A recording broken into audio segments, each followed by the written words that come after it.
Barbados, get up. Good morning. Good morning, Barbados. Good morning. Good morning to you. Good morning. Morning, morning, morning. Good morning to you. Good morning. Morning, Barbados. Good morning. Good morning to you. Good morning. Morning, Barbados. Good morning. Wake up, wake up, wake up. Morning to you. Terrific Tuesday morning to you wherever you are. As Peter Allen just told you, oh, it's beautiful Barbados. Good morning, Barbados. Good morning, Caribbean. Good morning, world. Welcome today. Today is the 14th of January, 2025. And I'll tell you why that's significant in just a moment. But we've just shared with you on your screen, if you can see, how to follow us and watch us on our social media platforms and how to communicate with us as well via email. So take note and do engage with us. We are always excited when you engage with us. So thank you all of you who continue to do so every single morning that we're on. We are really appreciative of how you're communicating between yourselves, but also communicating with us. So thank you, thank you, thank you. Now, why is today, January the 14th, so significant for me? It was in the year 19 when 4 little babies were born in the area of Hope Road and River Bay in St. Lucie. I was one of them. But there was Mashelle Sobers who started the ball rolling. She's now Mashelle Trotman. So today, Mashelle, it's your birthday. Congratulations to you indeed. Celebrate and celebrate well. It was then me, followed by Kathy. Andrew was in there somewhere as well. So there we go. So celebrating with you this morning, Mashelle Trotman. Happy birthday to you indeed. Continue to be who you are. And you know, of course, as friends still, and as past congregants of the Bethesda Methodist Church, you know, we celebrate together. We celebrate handsomely as well. Now, today, I'm going to have a question or a series of questions for you, and I really want you to get your thinking caps on. I think the answer to these questions are very, very simple, and so I'm going to be asking you to give us a call in just a moment, but I want you to really think carefully because you know me, I'm going to trip you up somehow or the other. I just tell you that up front, so you know there's a hidden agenda here, but it's very, very easy, I promise you. Today we'll take a look at Haiti. But there's some movement, and we'll talk with Ambassador David Kamashong, Barbados Ambassador to CARICOM, on what that movement is, what are the prospects for the success of that movement, and who's behind that movement. So we'll share all of that with you and a whole lot more in our conversations on CARICOM. Rugby is back at the Garrison Savannah. They're doing a recruitment call. We'll share with you and the organizers how you can be a part of that exciting event. I know some parents are thinking, oh dear, not my child, but perhaps your child, because there are tremendous opportunities coming out of engagement in rugby. The Champion of Champions Community Tapeball Cricket Competition is on. The finals are almost upon us, but we want to hear where it is, what's going on, who are the teams we can pay attention to, and the excitement of how we can support this community initiative. Today we are in our social media buzz. We'll share with you a number of things. One, the reason behind the question, which is the top of the okra and which is not. How did it all start? We'll find out about that. Plus, we'll share with you to a family overseas that has now opened up the first black-owned shopping center in their city. And that's something we want to celebrate as well. Have you heard of Tiny Desk? I'm being serious. Have you ever heard of Tiny Desk and all of the artists who perform at that Tiny Desk? One of those artists has been Mashelle Montano. That's right. And so we'll bring to you his performance right here this morning on Morning Barbados. So here we go with our question of the day. Question number 1. Remember, call me on 228-5562 or 228-5563. You know I like a lot of fun. So let's see if you can figure this one out and rack your brain. The question is, and it's a riddle. I met a man on London Bridge. He tipped his hat and drew his name. In this riddle, what is his name? Do it again? All right, no problem. I met a man on London Bridge. He tipped his hat and drew his name. In this riddle, is his name? My question to you is, what is his name? 228-5562 or 228-5563. And the ambassador is already laughing. I think he already knows the answer. So call me now, 228-5562 or 228-5563. Let's get those brain cells working. Come on. 228-5562 or 228-5563. I met a man on London Bridge. He tipped his hat and drew his name. In this riddle, is that name, what is it? What is it? 228-5562 or 228-5563. Don't forget, we have regathering on, and so we continue to support all of the initiatives and the activities in the parish of St. Lucie this month. We already have seen the calendar for St. Peter, which is also very, very exciting, and that's in February.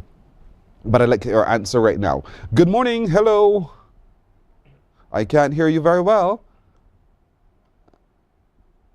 Say it again. Oh dear. Listen, don't put down. Don't be afraid. It's an easy answer. Your answer might be right. Trust your own self. The question is, I met a man on the London Bridge. He tipped his hat and drew his name. In this riddle is that name. What is it? Good morning. Hello. Good morning. Hey, good morning. Hi, how are you? I'm good. Listen, you sound familiar. What's your first name and what parish are you watching us from? My name is Margot. Margot. And I'm calling from St. Philip. Yes, Margot, yes, indeed. From St. Philip. What is the name? His name is Name. He said he drew his name. And his name, therefore, is? Margot? Hello? Don't listen to the TV, listen to me. Okay. And his name, therefore, is? His name is Name. His name is not Name, Margot. Name. His name is not. Thanks, sir. Bye-bye. Bye-bye, Margot. Thank you for watching, by the way, from St. Philip. 228-55, she's laughing. 228-5562 or 63. Remember, when you call, turn on the volume on your TV. You shall be confused. You'll hear a slight delay, so don't get caught up in the delay. Listen to your telephone. Do not use your television as your earpiece to your telephone. 228-5562 or 228-5563. Good morning. Hello. Hi, good morning. Sir, how are you? I'm good. Good. What's your first name and what parish are you watching us from? Vincent from St. James. Vincent from St. James. Vincent, surprise me. What is his name? Drew. Vincent, again, surprise me. What is his name? Drew is his name. Explain that to me. Pardon? Explain how you arrive at Drew. He said he tipped his hat and drew his. Yeah? Uh-huh. I did say that, yes. So how did you work out? He took his finger and he drew his name. So how do you work out that Drew is his name? I just figured that out. That's your thinking? Yeah. Where in St. James are you, Vincent? Fitzville. In Fitz Village. All right, Vincent, since you've been so smart with your answer, you're absolutely right. Well done, Vincent. You got applause all over the globe. Well done. Thank you very, very much, Vincent, for engaging. There's another one coming. You better believe it. There's another one coming. My name is Pearson. As sure as it is, there's another one coming. All right, let's turn our attention now to our conversations on CARICOM. And as always, the man who leads us through that conversation is with us, Barbados Ambassador to CARICOM, His Excellency David Commichon. Ambassador, good morning. Morning, Pearson. You and I have the same challenge this morning. You know, as life is, life is. Yeah. So it is just life. But today we want to take a look at Haiti. Haiti, and I keep flashing in my mind all the time this song from David Rudder, Haiti, I'm sorry.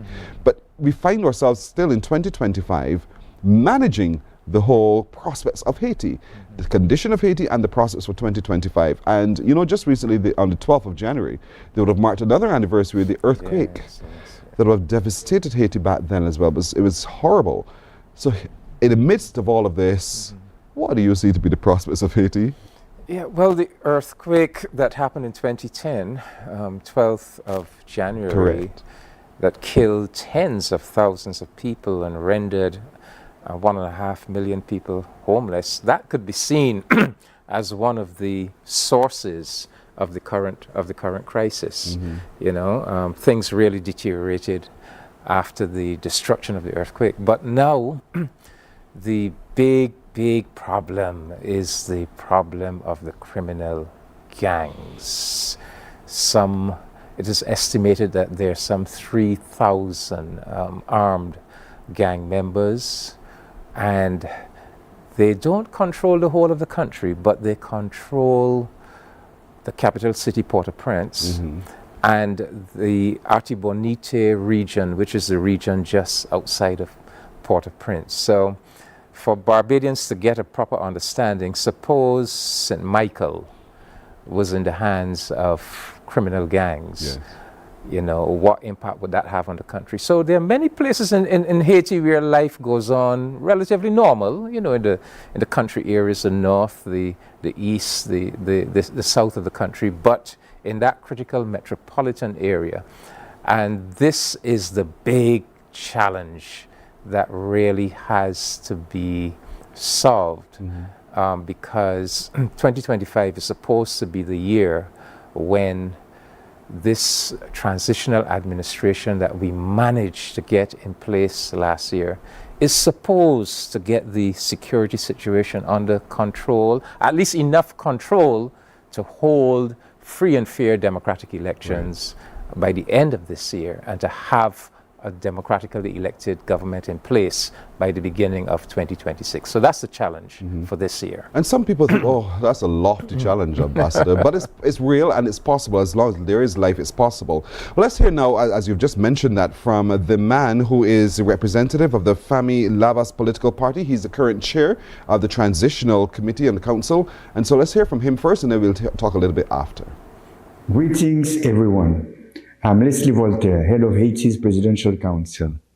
Our council was formed through a coalition of political parties and civil society sectors working together to return Haiti to constitutional order and prepare general elections by the end of this year. On behalf of the Presidential Council, I want to wish everyone a wonderful year in 2025. I also want to thank Dr. Ron Daniels and Reverend Jackson and the leaders of this Rainbow Push Forum on Haiti. Last year's Forum on Haiti's Independence Day was powerful, reaching Haitian Americans and supporters worldwide. Sadly, today in Haiti, armed gangs are still a major problem.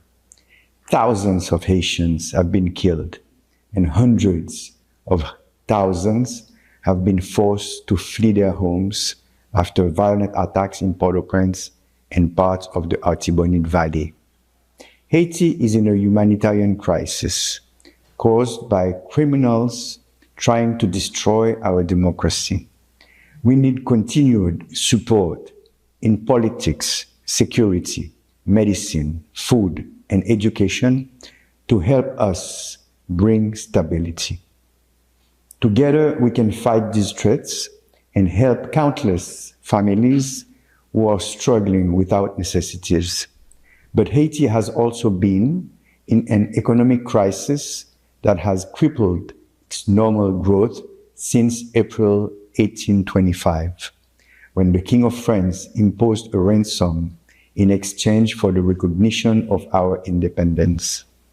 The Rainbow Push Coalition dedication to justice and freedom inspires us all. We are counting on all its members to support the state of Haiti's demand that France enters into a specific form of cooperation with us. It will be to restitute the amount of the ransom paid for the recognition of our independence and compensate and repair for the wrongs done to Haiti.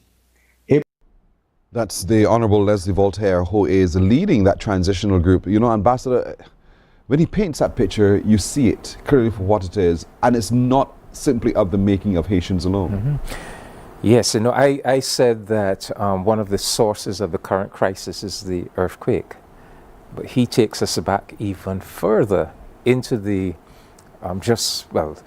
the post-emancipation period, when on the 17th of April 1825, Haiti found itself in a position where it was forced to agree to pay France 1.5 million gold francs to get France to acknowledge and respect its independence, and to agree not to try to re-invade Haiti and try to reimpose slavery.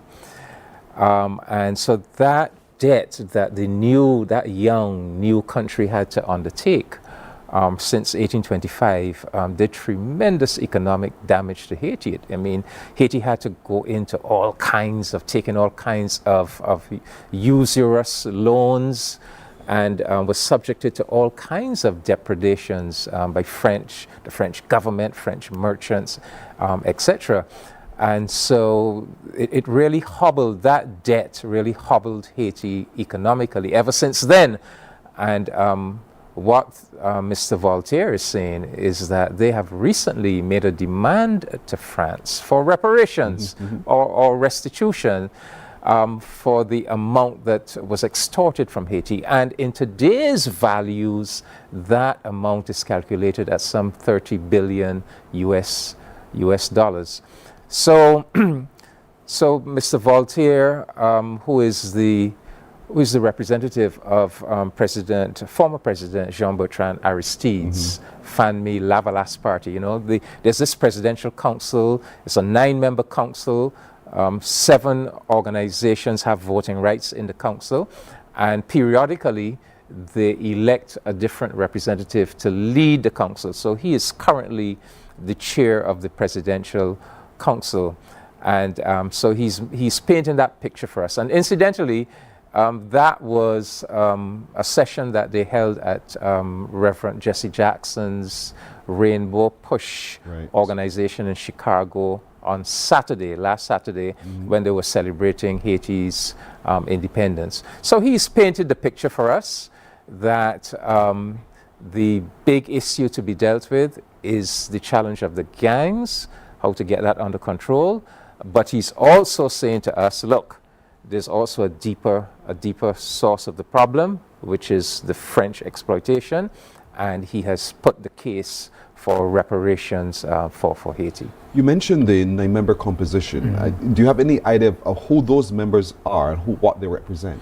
Well, some of them represent some of the traditional political parties of Haiti, and so the December 21st Accord, the January 30 Collect, some of them are coalitions. Yes.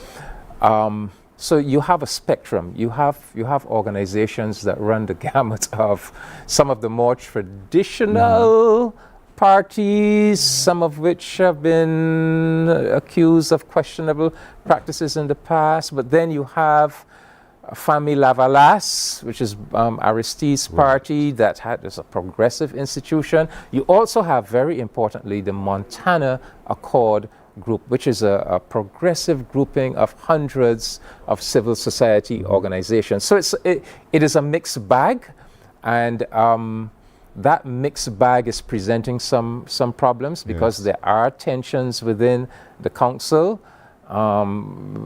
Fairly recently, there have been allegations of corruption against 3 of the council members. Some of the council members have demanded that those 3 resign. They have not resigned. Their parties have not removed them. So there's this tension within the council. And recently as well, a recent development has been that some of these parties, some of which are represented in that council, recently wrote to CARICOM proposing that the council be replaced by a new institution to be headed by a judge, and in that letter said that they have basically been in contact with the gangs, and that the gangs would approve of that new solution. So, and that again has created great tensions within the council. So these are some of the challenges that we are facing. The council is expected to lead Haiti towards that security solution and those elections by the end of the year.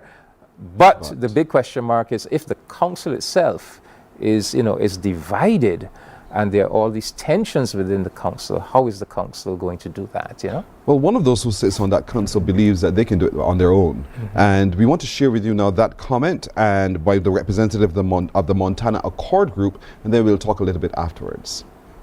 We have called out the racism and injustice of the U.S. government. Ukraine gets the royal treatment.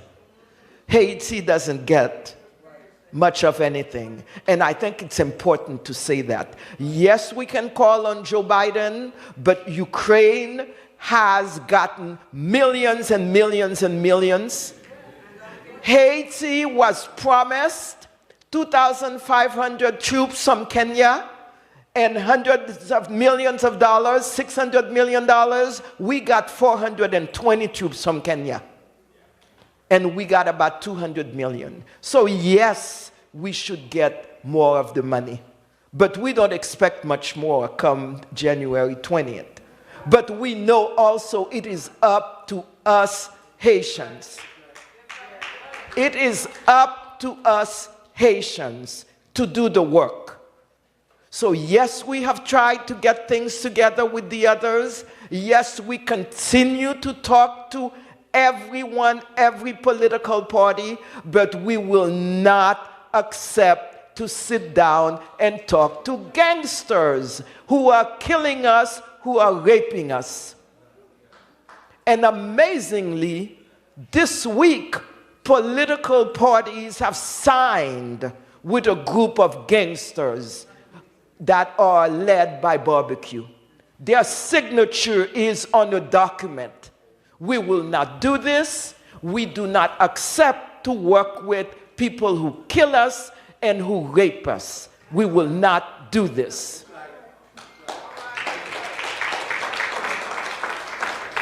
Now, Montana has always said that it is up to us. We have said, rather than pay 2,500 troops from Kenya to come, why not invest it in Haiti? Why not invest it in the youth? You have about 64% of the Haitian population that is under 24 years old. Give them job training. Invest in them. Give them intense police training. Army, do that. But no, it was, okay, we bring some troops from Kenya. Well, they haven't come. And we expected that they were not going to come. So again, it is up to us. Whatever monies must come, they must be invested in the Haitian population, in Haitian youth, in health, in education, in training, so that we can increase the police force, we can increase the numbers of people who are in the army, we can get jobs going, and we can move Haiti forward. So yes to a Marshall Plan, whatever it is that it is called. It could be Marshall, it could be whatever. We need to build Haiti from the ground up. And this is why we need your solidarity and your support. We thank you already. We know we have had a lot of solidarity. We know we have had a lot of support. But we need now, more than ever, more so than we have had it in the past. That, and I'm sure you felt it too, was a very powerful presentation coming from Monique Kleska, who is representative of the Montana Access Group. They are part of the Presidential Transitional Council. That I want you to rest on your mind for just a moment. We'll take a break and we'll continue our conversations on CARICOM in just a moment. Morning, morning, morning. Good morning. Good morning to you. There is a saying, you can find a Bajan anywhere. Are you a Bajan living abroad?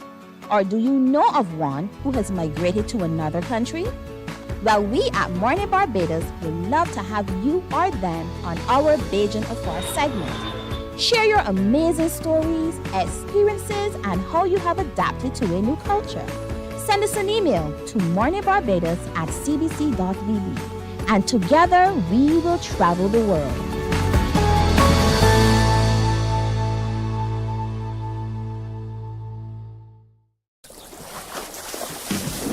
From the beautiful shores of the gem of the Caribbean, Barbados, home of the amazing Harrison's Cave, the tantalizing Oystins Bay Garden, our historic garrison, the indigenous road tennis, and the friendliest people in the world. We are 94.7 FM, the ultimate Bajan experience. My friend, you don't plan to get her. Oh, Barbados. Hey, I'm Morning, morning, morning. Good morning.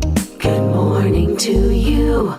So now that you've had your glass of water, let's continue our conversations on CARICOM, and we want to reflect, Ambassador, on the comments just made by the representative of the Montana Accord Group. Powerful, powerful presentation. Yes, well, as I indicated, the Montana Accord Group is the civil society coalition, the progressive, hundreds of progressive civil society organizations, and they are represented on the Presidential Transitional Council. And you would hear from Monique the tensions that exist in the council, including this latest development when some of the political parties in the council signed this letter seemingly approving or wanting to approve the gangs being brought on board, and she's making it plain that they're totally opposed to that. At the same time, she acknowledges, look, we have to keep on talking because it is critical that this presidential council be not dysfunctional, since so much really hinges on it. But then she goes on to look now at what she considers to be the ultimate solution, and she's saying it must be a homegrown solution put in place by the Haitian people themselves. And she even goes so far as to say, look, rather than you guys in CARICOM and the outside world investing money in bringing police and troops from abroad to deal with the gangs in Haiti, give us the money. Let us train our own young people. Let us let us bolster our police force, our army. Now, I think she's making a good point, but I don't think it's an either or situation. I think both things need to happen. So yes, there's been disappointment that the 2,500 personnel has not materialized. Only 400, and she said 400 Kenyans and about 22 Jamaicans and Belizeans, and clearly 422 can't do the job of 2,500. So the forces that have come in, it has been somewhat disappointing that they have not had the impact that we expected them to have. But realistically, the Americans who had promised 600 million in funding did not deliver, so there was not the money. However, recently, troops have come in from Guatemala and El Salvador, and presumably those contributions from El Salvador and Guatemala do not depend or did not depend on American funding. I'm assuming so.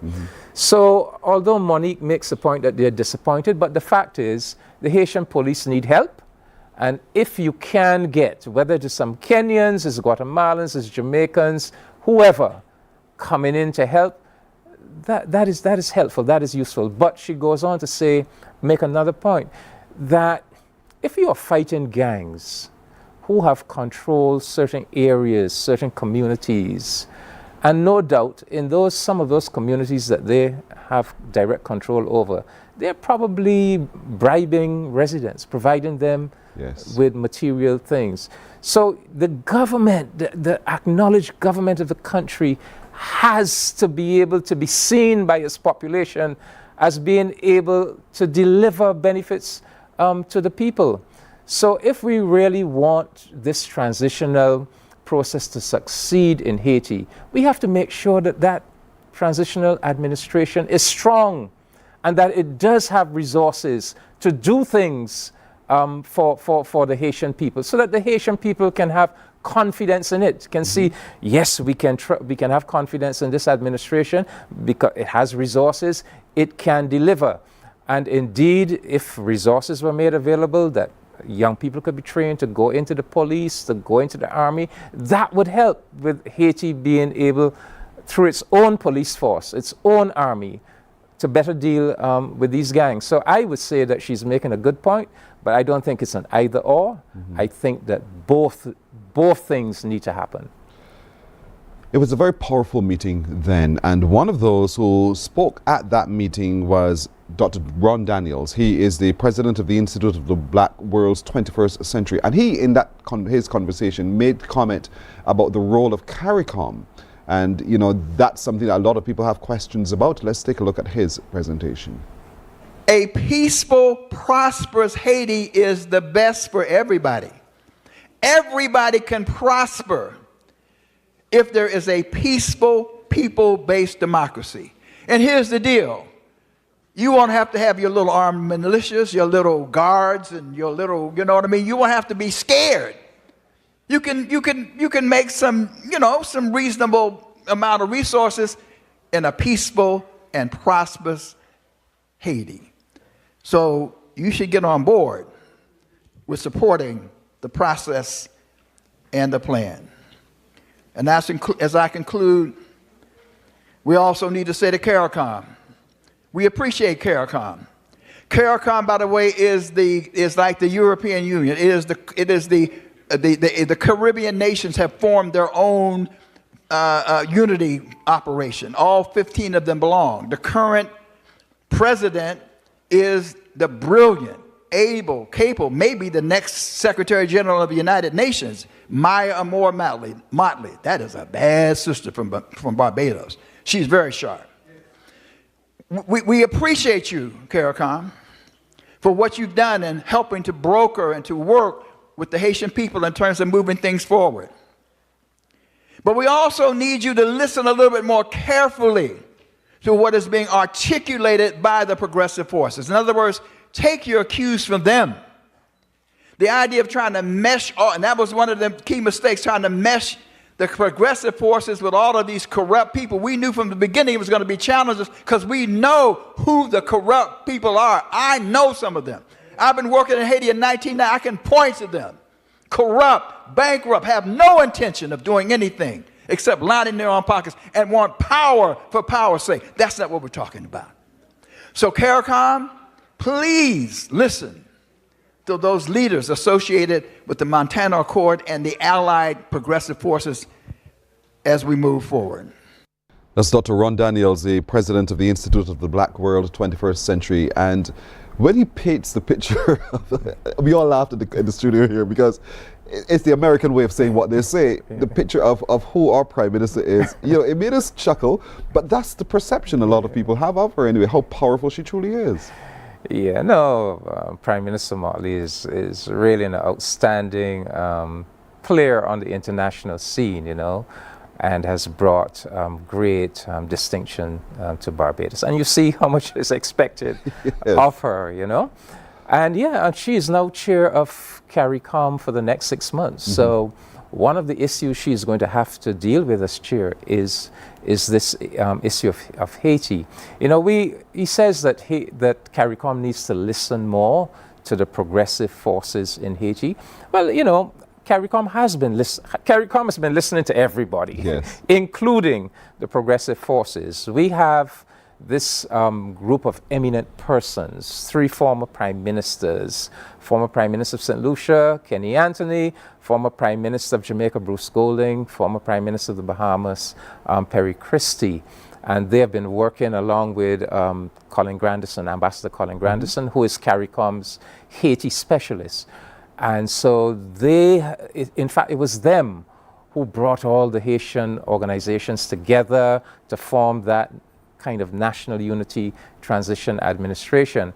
So you heard Dr. Daniels complaining that they brought into that administration both the progressive forces and some of the more traditional, let us say, questionable entities. But that was the reality on the ground. Mm-hmm. If you're going to create a national unity structure, CARICOM could not be in the position of saying, well, we select you, but we don't want you. Yes. No. Then CARICOM has to bring them all together. But once they come together, it is for them now to work out their own internal politics.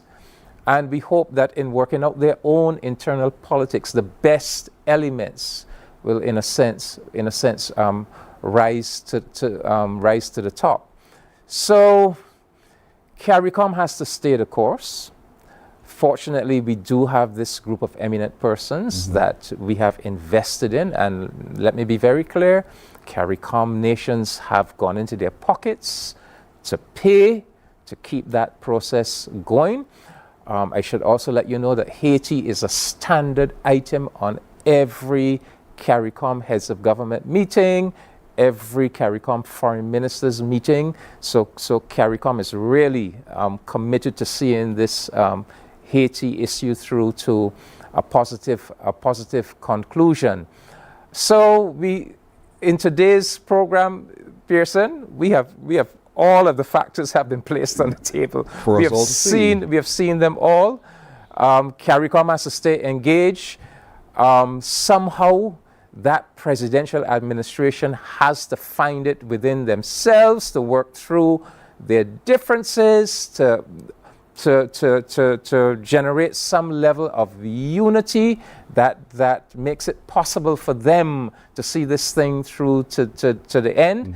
And the end for them, they're just transitional. Yes. They're not there to rule for any prolonged period of time. The end for them is to get some acceptable control over the gangs, over the security situation, whether it is Guatemalans and El Salvadorians and Kenyans and Jamaicans coming in to help, or it is, as Monique Kleska said, more resources for the Haitians themselves so that they can augment their own police and army. Whatever it is, they have to find a way to make it work, to make it happen, and by the end of this year, hopefully, God willing, to be in a position to hold new elections, free and fair elections. So come 2026, a government that has been chosen by the Haitian people, that has the full confidence of the Haitian people, can take office and can take Haiti on that next phase of their journey. That's an excellent summation, Ambassador. Thank you so much, as always, for engaging us in these conversations on CARICOM, which are not just information, but they're enlightening, and it opens up the conscious to knowing what's happening and being able to see what are the pathways forward. Thank you, as always. My pleasure, Hayden. You're welcome. Barbados Ambassador to CARICOM, and it's His Excellency David Comishon on our conversations on CARICOM. Morning Barbados continues in just a moment. Morning, morning, morning. Good morning. Good morning to you. My friend, you don't plan to get it?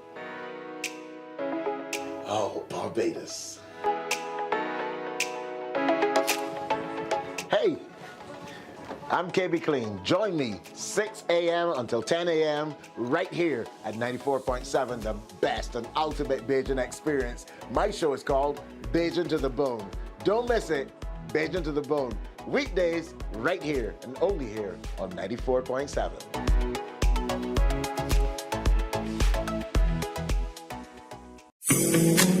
The facts say Morning Barbados reaches an audience of over 50,000 and Newsnight reaches over 56,000. It's simple. When you advertise, you're getting your message to over 50,000 of your potential customers. Make the call to CBC Sales Department today and watch your business grow. Contact us at 467-5559 or email marketing@cbc.bb.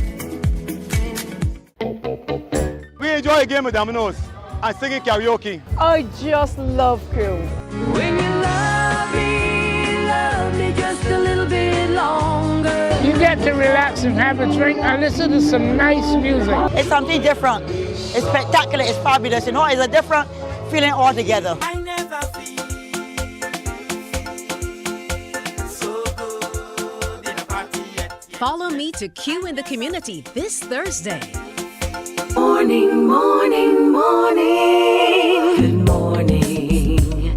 Good morning to you.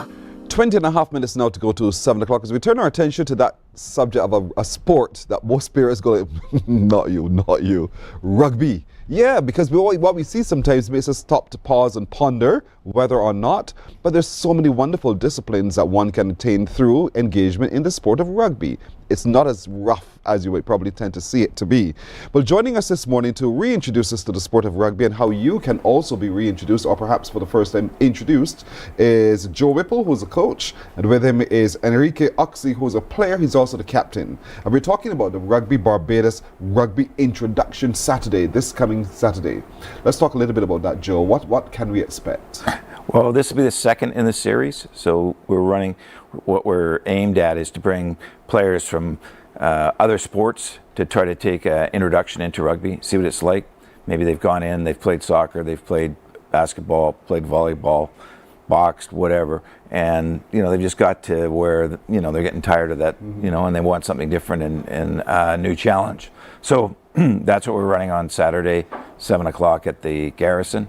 And that'll be in a series with the ultimate idea that they'll be able to then go and play in our domestic league and then have a chance to make our national team. So that's ultimately, the progression. So in a nutshell, what is rugby like? So rugby, the key thing for rugby is that it's a game for all sizes. Mm-hmm. It's one of the few games that doesn't matter if you're 5'5" or 6'5". There's a position for you. So in the 15s game, there's just such a diversity in terms of sizing, 150 pounders, 300 pounders. So that's a really great advantage to our game. It just basically embraces anybody who wants to play. Mm-hmm. And it invokes a sense of discipline because you have to be, because there is some parts of the game that are physical, and so you have to deal with that physical part. You can't respond to every little physical thing that happens. Yes. And so that's why they've always said it's really a game for they call it a game it's a game for ruffians played by hooligans, played by gentlemen. So it is, and there's a great camaraderie around it. Yeah. When you go into something like that, a sport like that, then after the game there's a lot more camaraderie. I played American football for a number of years, and we never had that. Like you'd basically just dislike the other team, and that was instilled in you. But that's not in the rugby case. I mean, in the rugby case, we'll play an international, go and have a couple of beers, have a meal together, and I have lots of friends around the Caribbean. When you talked about it's for game for any size, because we have a colleague here, Mikhail, and when Mikhail said he plays rugby, we all looked at him and laughed because it's, Mikhail, you're too small to be playing rugby, but surprisingly, he's quite good at it. So, Enrique, what is it about rugby that inspired you to be a part of it? Yes, morning, person. Thanks for having us. And yeah, if you do know Mikhail very well, we played a number of years with Mikhail. Very talented, skilled player. He might not appear to be, a big guy up front, but big heart, and it's been a pleasure playing with him. In terms of my journey, I started swimming from quite young, from about 3 till I was about 20. And at university there in England, I saw rugby on the television, and I'd never seen it before. And I was just instantly drawn to it and decided to give it a shot. And I think the big difference, as Joe said, was team camaraderie. Once you play a physical sport with other guys like that, they really embrace you, and you have friends for life. I have some friends now, I'm sure, for life. And the diversity of players. Forwards, you have the forwards who are more into the physical aspect. You also have backs who are more skillful. Wear pretty shoes, like to score tries to get more of the glory, sort of like the NFL style. So the diversity of players, the culture, there's a lot of respect towards the referee, as opposed to, say, football, only the captain is allowed to speak to the ref, and you have to learn to be disciplined and control aggression. If you're just running around physically aggressive but not controlled, you're never going to win in that sport. So I think it's a great team culture, and it definitely teaches young players how to channel their energies and work together as a team. And I'm so glad you said that, because oftentimes we see the ruffians, as Joe would have referred to a little earlier. Yeah. Oh, they're just doing their sport, but there is a discipline, there's a control, there's a respect for your place, respect for the order of the group as well. And so that's something that's instilled in anyone who plays. So this introduction coming up on Saturday at 7 p.m. at the Garrison, how is that going to play? What is it? Do I just sit and listen, or do I get to engage in other ways? No, you're going to be participating. Oh. So we'll be participating. We want to get you moving around. So we work on passing technique, catching technique. We'll play some games. The last one we did, I mean, it's amazing. You know, Barbadians are such great athletes that they immediately go to game.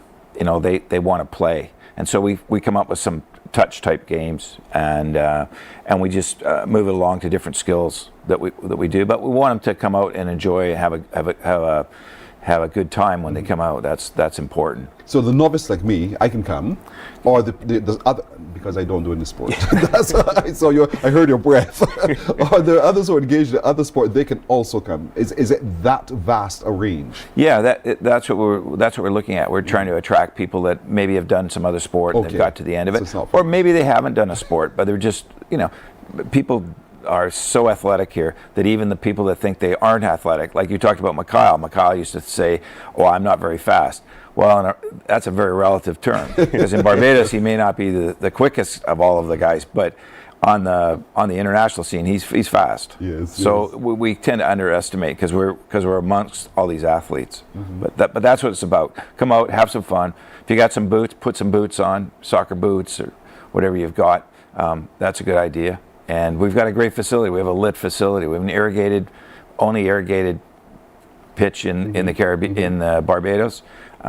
It's fully lit. It's an excellent facility that we have now. And then it's at the Garrison. Yeah, Garrison, Savannah. There'll be some senior guys, more experienced players as well that will, you know, take the newer players and mentor them and walk them through. We'll have progressions. We won't just throw them into the sharks. Don't worry about that. Yeah, and as Joe said, the new pitch that's lit and irrigation, it really makes a big difference with the facility, and being able to train on it, it's really a pleasure. So, how different is the rugby we play here from the rugby we see sometimes on the international channels? Well, we play internationally. I mean, so we've played against, as Barbados, you know, we've been to Commonwealth Games, so we've played against international sides, New Zealand, Canada, Wales, etc. Actually, I was in communication with the Japanese coach just recently, and I said, I think Japan's the only team I haven't coached against on the international scene. I can't think of any of the other countries. So we know what they look like, and you know, they're fully professional programs. Our thing is one of the things that I'm very keen about is trying to get players overseas.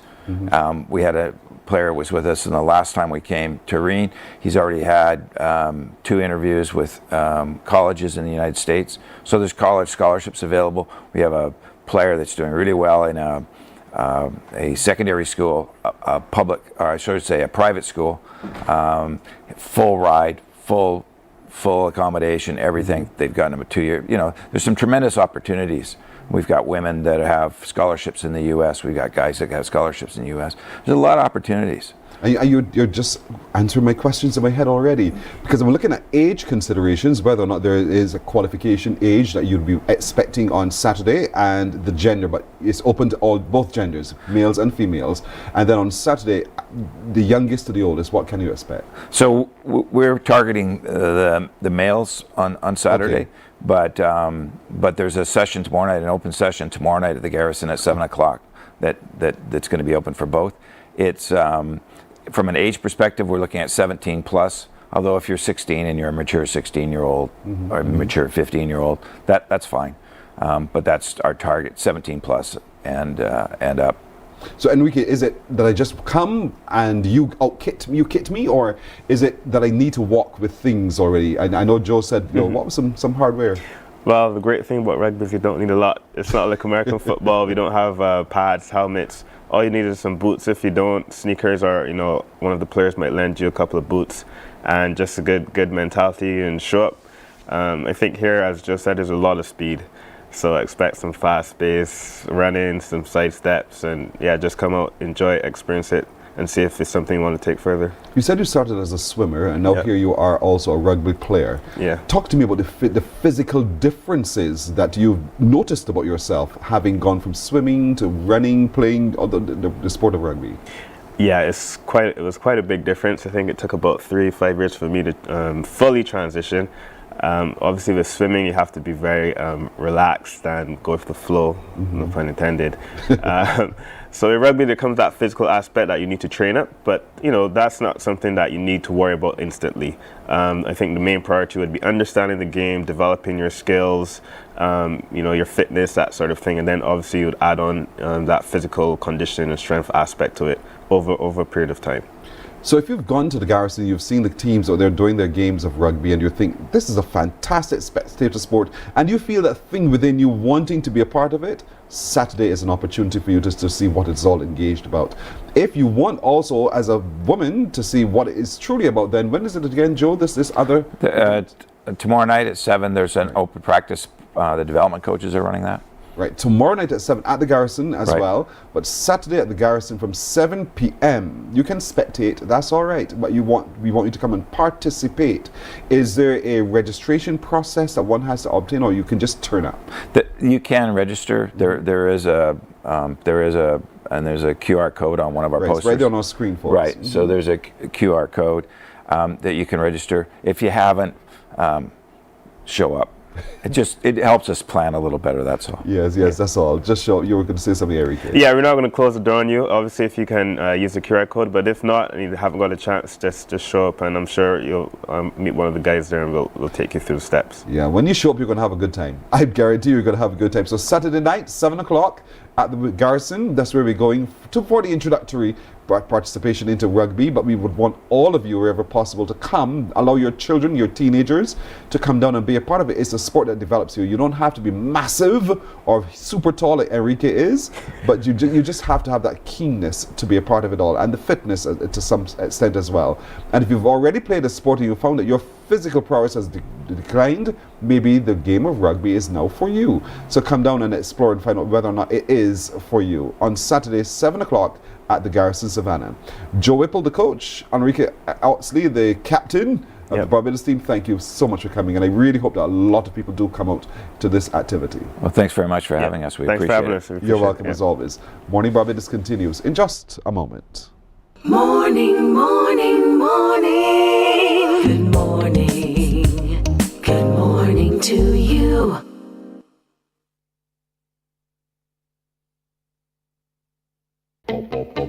We enjoy a game of dominoes and singing karaoke. I just love cruise.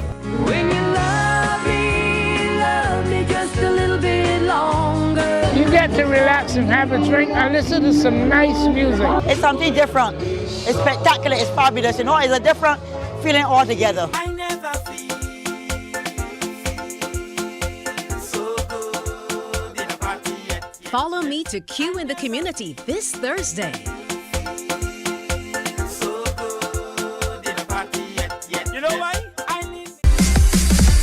While you go about your business, we go about our business, and that is gathering the news. Stay up to date at CBC News Barbados on Facebook, Instagram, and Twitter. Get news update on radio throughout the day. And join us for the CBC News Night at 7 every night. CBC News team is on the job and bringing you the news. There is a saying, you can find a Bajan anywhere. Are you a Bajan living abroad? Or do you know of one who has migrated to another country? Well, we at Mornin Barbados would love to have you or them on our Bajan Afar segment. Share your amazing stories, experiences, and how you have adapted to a new culture. Send us an email to morninbarbados@cbc.vb. And together we will travel the world.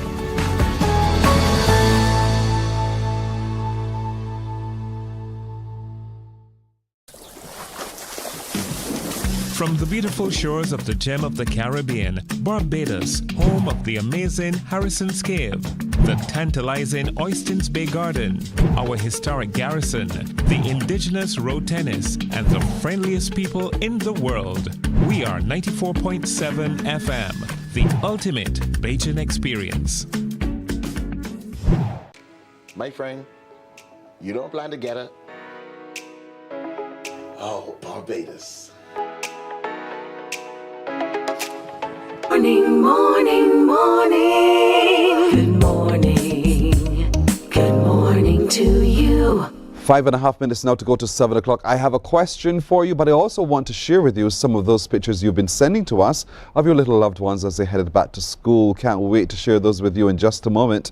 And get ready to also give me a call on 228-5562 or 228-5563 with a question. The question is, so you can begin to think about it while we get the pictures ready. The question is, if you had to pick just one food to eat every single day, one food, what would that be for the rest of your life here? What would that be? If you had to pick one food to eat every day, every single day for the rest of your life, what would that one food be? Call me now, 228-5562 or 228-5563. Let me know, what would that one food be that you could eat every single day for the rest of your life? And you will be a happy camper. What would that food be? 228-5562 or 228-5563. The numbers to call. And don't forget, I just want to share, as soon as it is, you just put the picture up and I'll talk about it. Those pictures of our loved ones who have been returning to school. We still have a few that we'd love to share with you as well. So 228-5562 or 63. If you had to choose a food to eat every single day for the rest of your life, what would that food be? When you give us a call, turn the volume on your television down and listen simply only to your telephone. Don't try to hear yourself on the television, all right? So 228-5562 or 228-5563. Just bring it up and I'll talk. It's all right. Here we go. Ari Angelique Carrington goes to the Imperial Education School.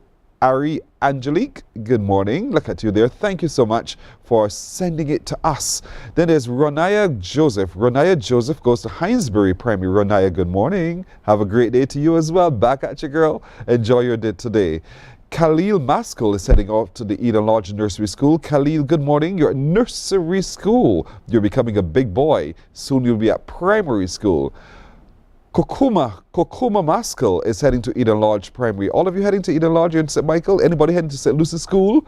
Good morning to Kokuma. Have yourself a good day. Hadia, look at Hadia. This is sweet Ron's little grands. Hadia Hines. She's heading to St. Stephen's Primary. Hadia, good morning. Have a great day today. Zane Griffith is going to the Seventh-day Adventist Primary School. Zane, good morning. Look at you with your little book bag and your lunch bag in your hand. Enjoy your today. Zara Mars is going to Gordon Greenwich Primary, and Zavi Mars is going to St. Boniface Nursery School. Look, both of them, brother and sister, going to school, but at different schools. Both of you have a good day. Nazaria Beckles is at St. George Secondary. Nazaria, you're a big girl. You're at secondary school now, writing with pen and not pencil. Nazaria, good morning. Have a great today. Rania Graham, I hope I've called it correct, is at Workman's Primary School. Rania Graham, good morning, good morning, good morning. Have a great today. Smile. Shatija Bailey goes to St. Stephen's Primary. Shatija, do you know the other one who is going to St. Stephen's? Hadia? I hope you go to school today and you have a good day today, Shatija. Have a lovely today. Don't forget the question, folks. Don't forget the question. Dior Applewaite is the name, heading to Grantley Prescott Memorial School. Dior, good morning. Granny says good morning to you as well. Let's take this call. Good morning to you. Question is, if you had to choose one food to eat every day for the rest of your life, what would that food be? Good morning. Hello? Okay. Don't put down. Don't put down. I will come to you. Wait on me. I'm waiting on you. So you still have a couple minutes to call me on 228-5562 or 228-5563. Good morning. Hello. Hey. Hi, sir. How are you?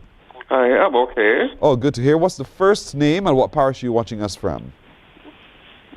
St. James. And what's your first name? Dwayne. Dwayne from St. James. If you had to choose one food to eat every day for the rest of your life, what would that food be? Mango. A mango? Mango, yes. A mango? Between mango or apple. Why? Why, Dwayne? Will you think that will satisfy you? Well... Sounds like a yes. Yes, I think so. Because I have multiple sclerosis. Oh, okay. I got you. So you Right. eat what you can. So... All right, Dwayne. Thank you. I was going to see that same. All right. Often. Thank you, Dwayne. I wish you a good today as well. Wow. the man go? Well, you know what you're going for, right?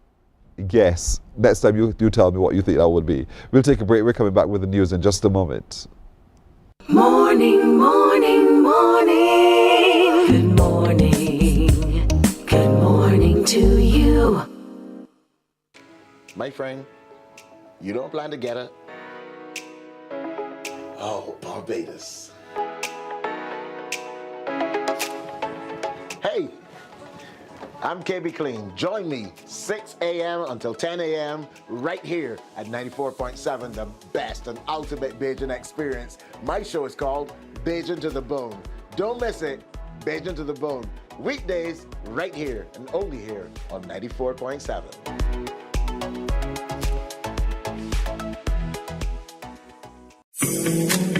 The facts say Morning Barbados reaches an audience of over 50,000 and Newsnight reaches over 56,000. It's simple. When you advertise, you're getting your message to over 50,000 of your potential customers. Make the call to CBC Sales Department today and watch your business grow.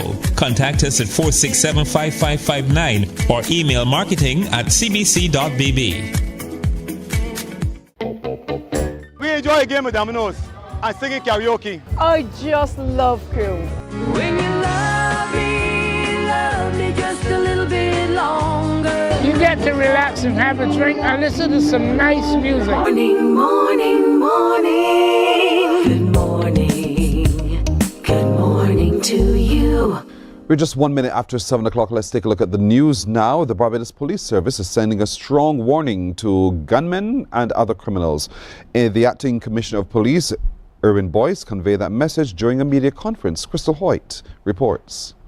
This is not Barbados. We cannot permit that kind of behavior to be in Barbados. That's Acting Police Commissioner Erwin Boyce, reacting to yesterday's brazen shooting at Rubis Curtin's gas station and food mart in Curtin St. Philip. He is also sending a stern warning to the perpetrators. We are going to get you. The Barbados Police Service are going to get you, and we are going to get you sooner than later.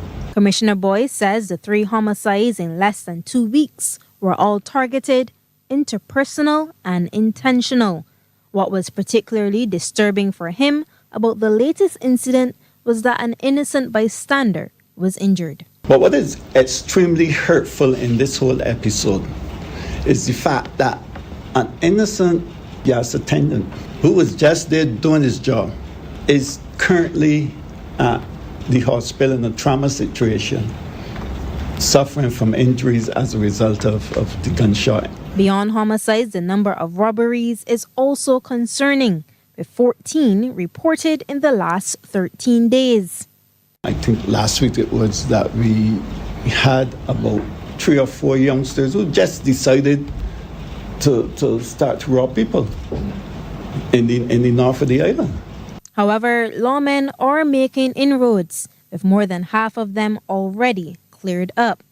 Stressing that the public has a key role to play in reducing crime, he made a passionate appeal for help. What I'm saying to you today is that those people who are close and part of the family setting need just to be anonymous, need just to say to us, do this and do that. This is the information that is available to target guns. Commissioner Boyce believes working with the public, the police service can get the current situation under control. Crystal Hoyt, CBC News. All right, thanks, Crystal. Well, concerned that 3 workers received gunshot injuries in the space of 1 week, the Barbados Workers Union is encouraging Barbadians to condemn those vicious acts. General Secretary Tony Moore says crime is a growing challenge in Barbados, and addressing it requires more than just outrage. Action is also needed. Ms. Moore made that call through a statement to the media. We cannot turn a blind eye when we know or suspect someone is veering down the wrong path. If you see something, say something. If you are a family member, a friend, or even just a concerned neighbor, and you know that someone is hiding a weapon or engaging in activities that threaten the safety of others, potentially and actually, please speak up. Please, for the love of your own loved ones who could, God forbid, fall victim to a similar circumstance, or for the sake of someone else's innocent child, do not remain silent. Ms. Moore adds that the BWU is hoping for a full recovery of the workers injured in Sunday's shooting at Gat Curtains and also those who've been impacted by the act of violence. Too many workers who leave home every day to earn an honest living are finding themselves caught in circumstances beyond their control. This incident comes exactly 1 week after the tragic shooting involving KFC workers heading home in a company vehicle long after the end of a tour of duty.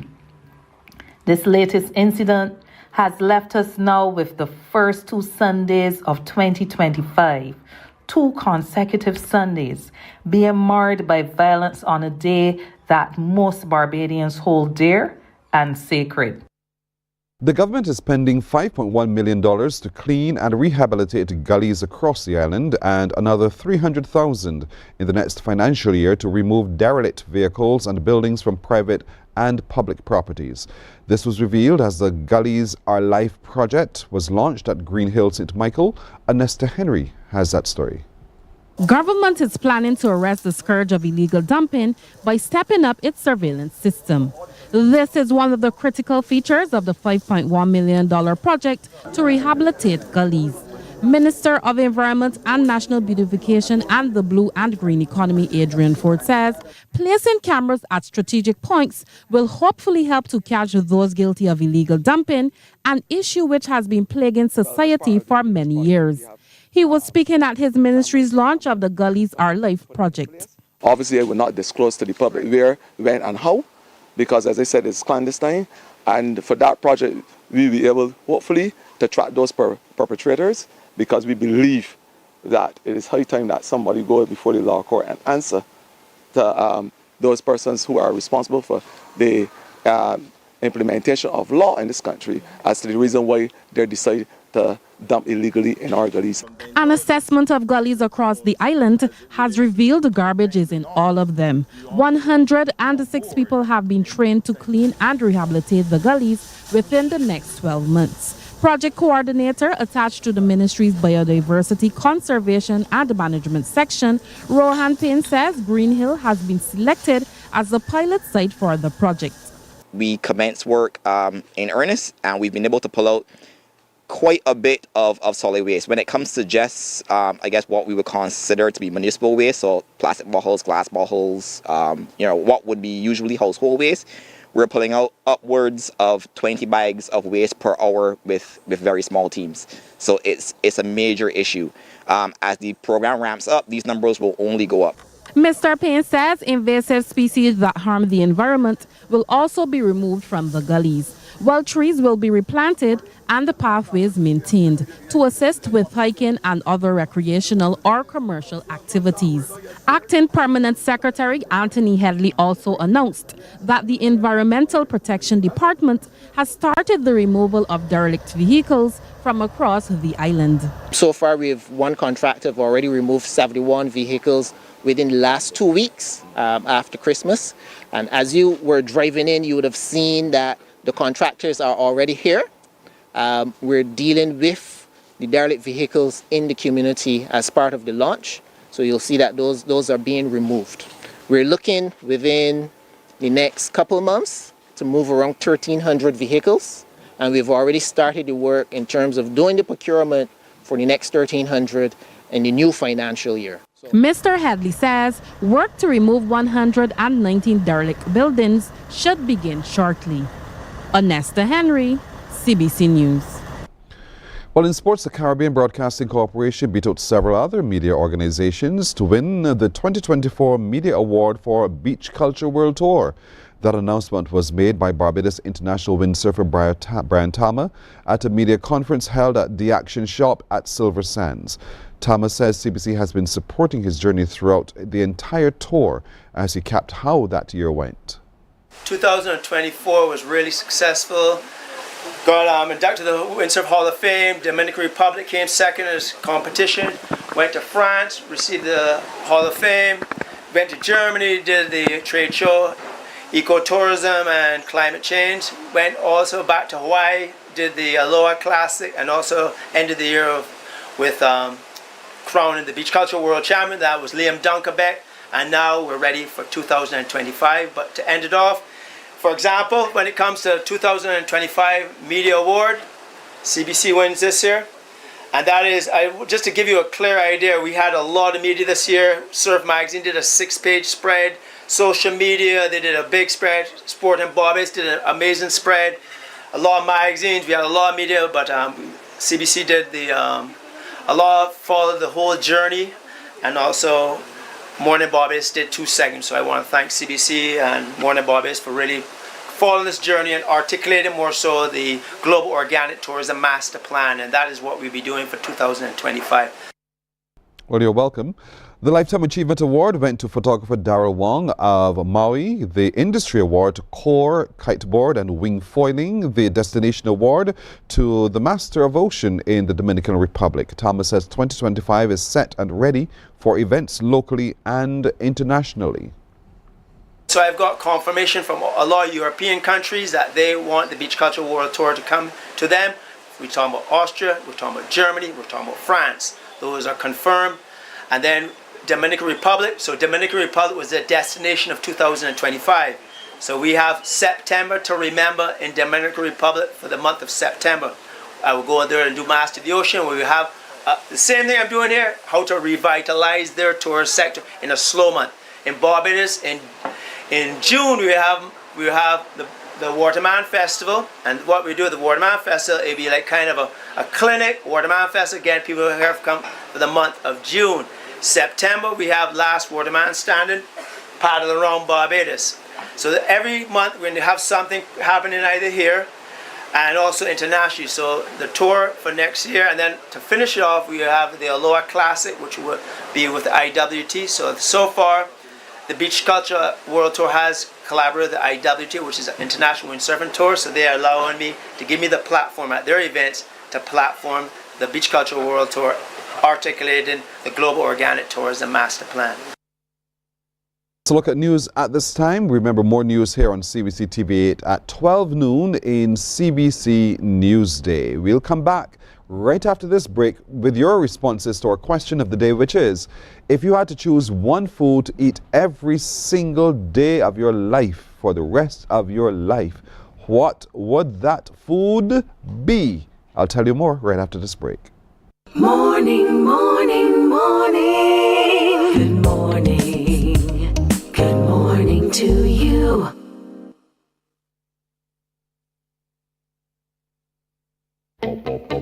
We enjoy a game of dominoes and singing karaoke. I just love cruise.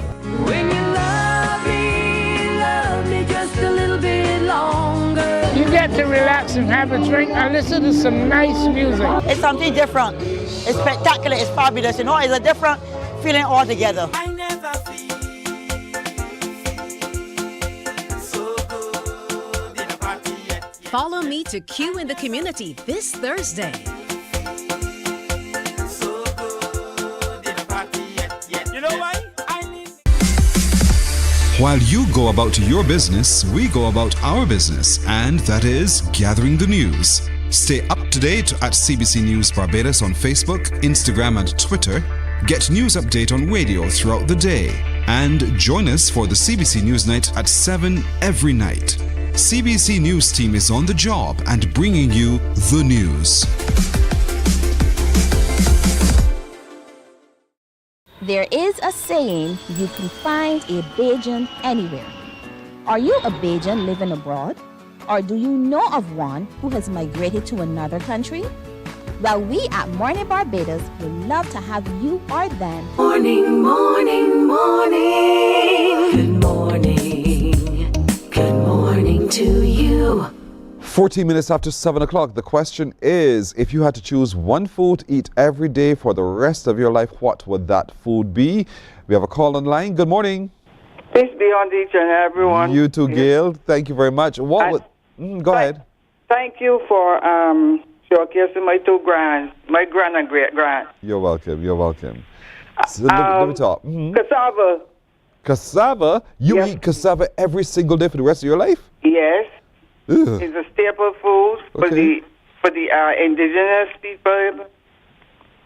And corn, but I prefer the cassava. And so therefore you have to be creative with how you create. Yes, prepare I do it in different things. Yes. With the cassava. I love cassava. So if you had, okay, so in how many different ways can you prepare cassava so it doesn't become boring? Well, you can cook it, use it just like that. You can fry it. You can turn it into flour. You could bake pie with it. Different things. Okay. Yeah. So okay, good for you, Gail. I'll tell you that. Good for you. I love cassava. I wish I could use the meal too, but I can't use so much meal. The only way what make cassava is in pone. Not me. I like it cook it, especially the yellow looking one. I love that. Cook it and put some butter on it and some hot sauce, and they good. Pone it and I good. No. Thank you, Gail. Thank you here. You're welcome. All right, good. My friend Norma Hunt says that she would eat linguine with enough sauce every single day of their life. Norma, you wouldn't become bored of that? You wouldn't? All right. Fair enough. My technical director is saying no, he wouldn't either. He would eat it and enjoy it just like you. Now, I have Eli. I just kidding you. I know. Ellie Holford. You should have seen his reaction. It was priceless.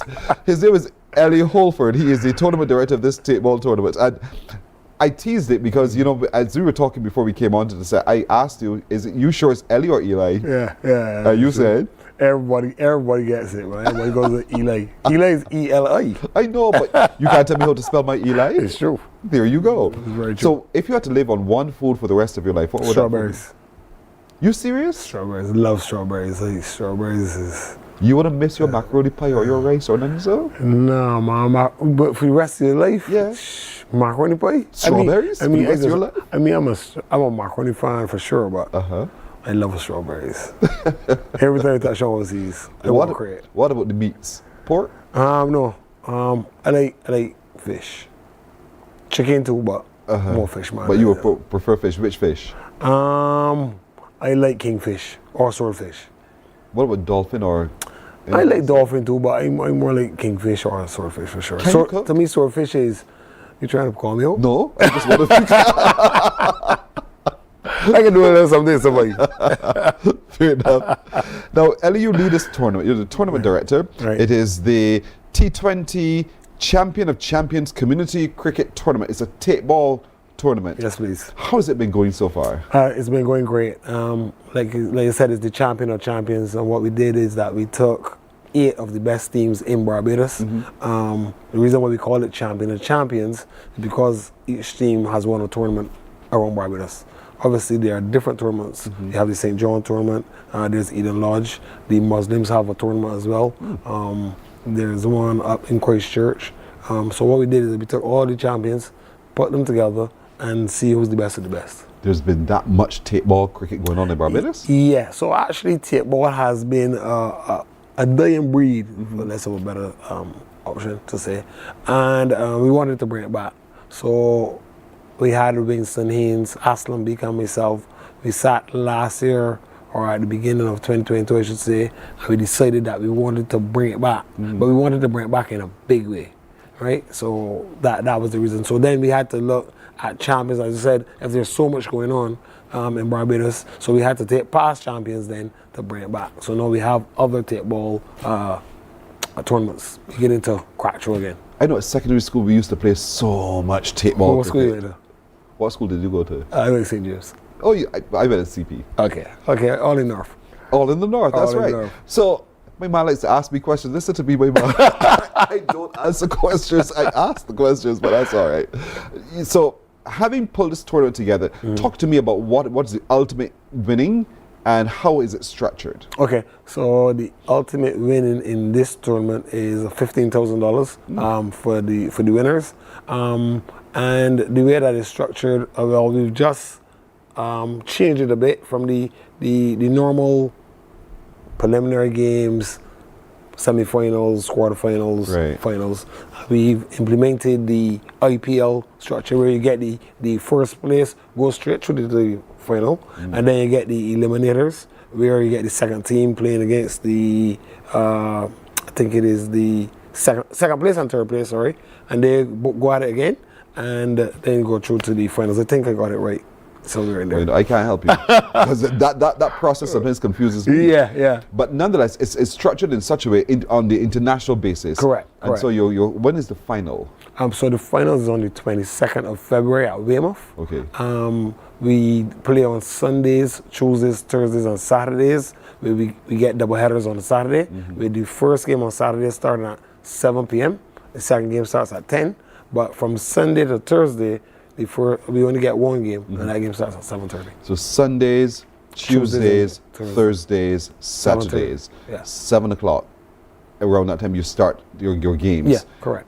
Are all the games played the same place, or they're spread across the island? No, all are played at Weymouth. At Weymouth? Yeah, that's the home of the champion of champions this year. I'm telling you, Tapeball cricket is beer sport. Yeah, it's a lot of fun. A lot of fun. We have a lot of giveaways where if you catch a one-handed catch on the night, you get a voucher. And so on, compliments of ENA and so on. So it's a lot of fun, and it's very family oriented. Yes. You can actually bring your family, your friends. We have popcorn, cotton candy, snow cones, same macaroni pie, chicken, salad, you name it. It's all there. So we structure it in a way that you can leave work, come straight to the ground, get something to eat, sit and relax. And enjoy a good game of cricket. And it's a T20, so you know T20s go. A lot of action. A lot of action. Fast, short. Very, very true. Very true. We've had a team the other night scored 214. Ooh. 214. A young man, Gadson Boynes, he scored 109. You heard the last name? Gadson Boynes. He just put an S all there for style. But it's a good, and the thing about it is, it's Tapeball, but it's T20. Right. And because of that, to score 200 and something in 20 overs, either the bowling was bad or the batting was spectacular. Well, on the night it was great actually because the other team responded with 188. Whoa! So it was good ball beating on the night. Whoa, that's fantastic. Definitely. So who are some of the teams that are ranking well so far? Well, like I said, we have 8 teams in the tournament.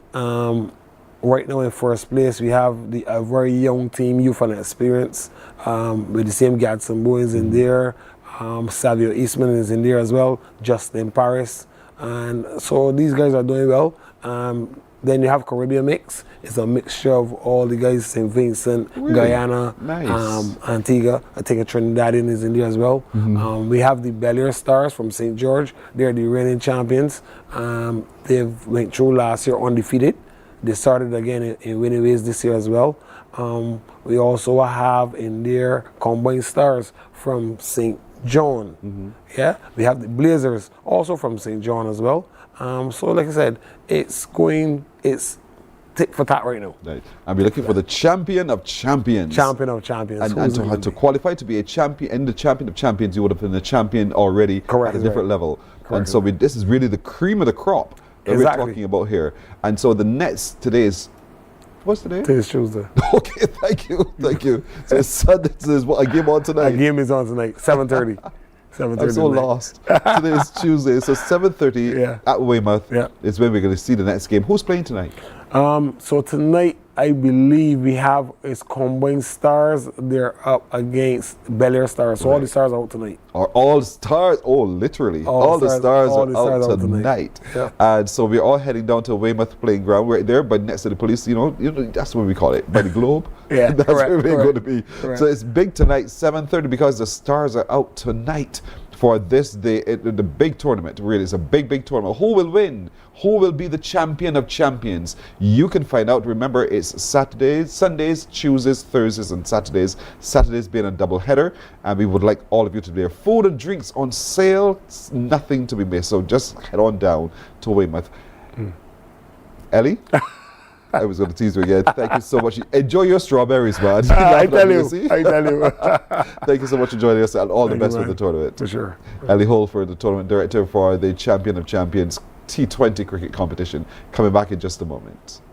Morning, morning, morning. Good morning. There is a saying, you can find a Bajan anywhere. Are you a Bajan living abroad? Or do you know of one who has migrated to another country? Well, we at Mornin Barbados would love to have you or them on our Bajan Afar segment. Share your amazing stories, experiences, and how you have adapted to a new culture. Send us an email to morninbarbados@cbc.vb, and together we will travel the world.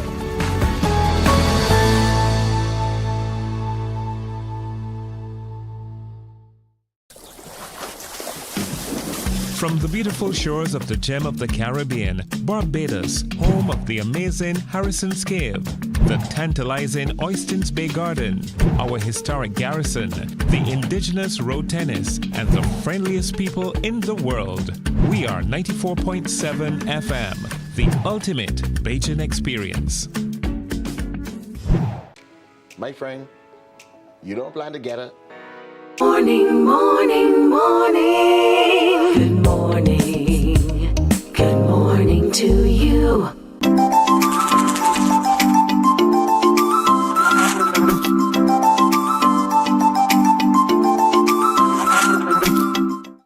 The little bee buzzes to remind us it's time for our social media buzz right now, and I'm going to take you online to some things that are happening.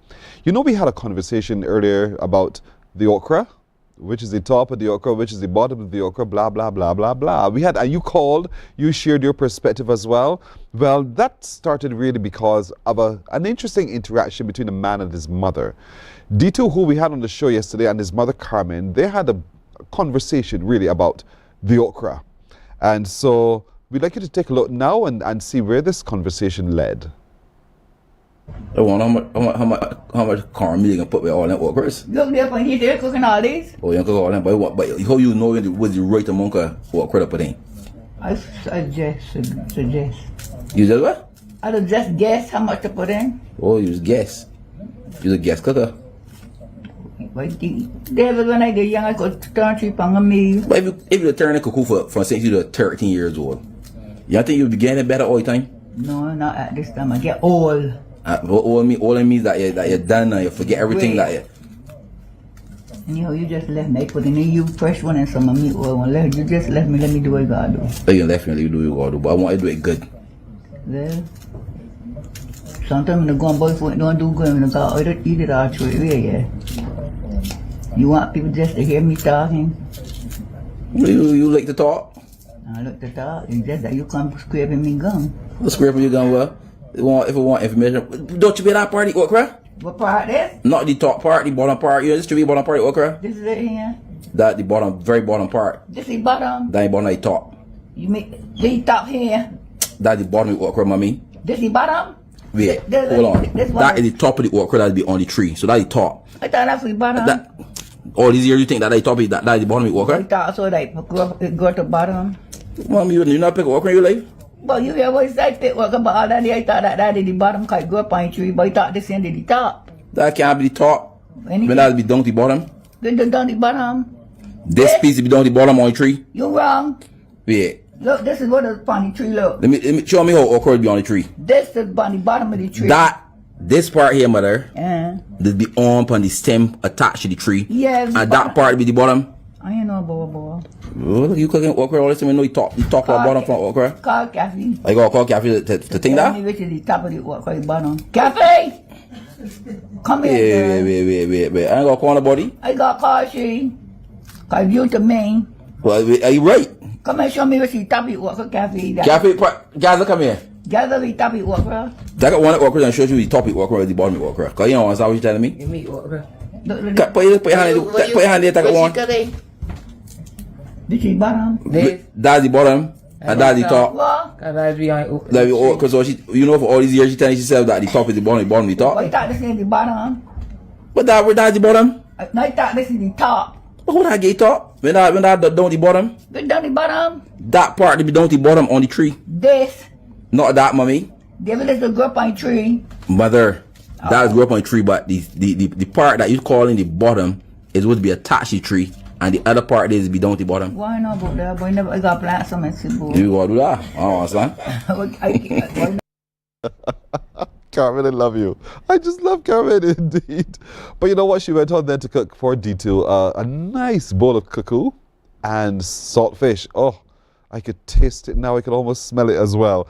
And so he took the time to apologize to her. Isn't that so sweet? And now you take a look at this experience. Look at this here. Huh? Look good. Look good. You look good. You look good. You look good. But listen to me. Before I eat this here, right? I go apologize to you. Your okra is upside down. You was right. You was right. The top is actually the part that actually tree because the okra grow upside down. Upside down? Yeah, the okra grow and go up in here. So the part that actually tree is really the bottom. Yeah, but I know that bottom. Right. So you go apologize here first before you eat your cuckoo. You want some of this on it?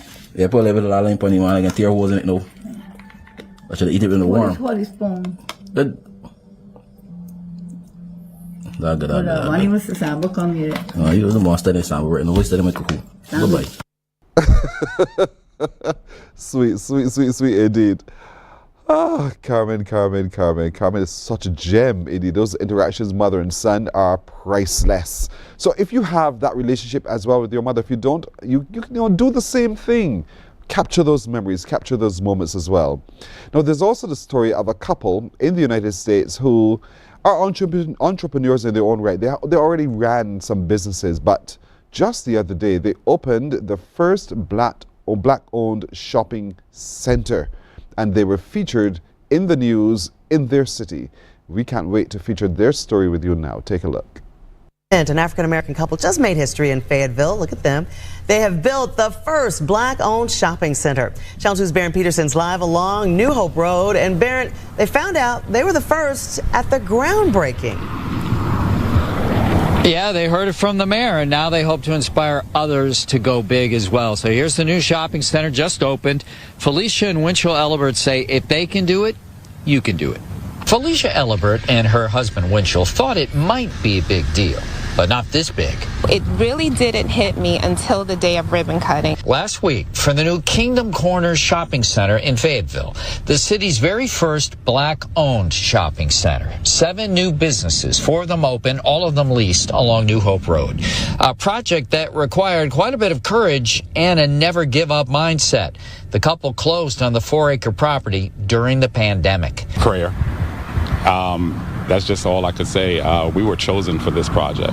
The Elliberts have a lot of business experience. They've owned a smoothie franchise for years, built a new one here at the shopping center, where they also own a med spa called Cleansing Waters. The schedule's actually pretty tight today. But they never thought they'd be developers. They say it includes a new set of responsibilities. They're the first in the local black community to do this.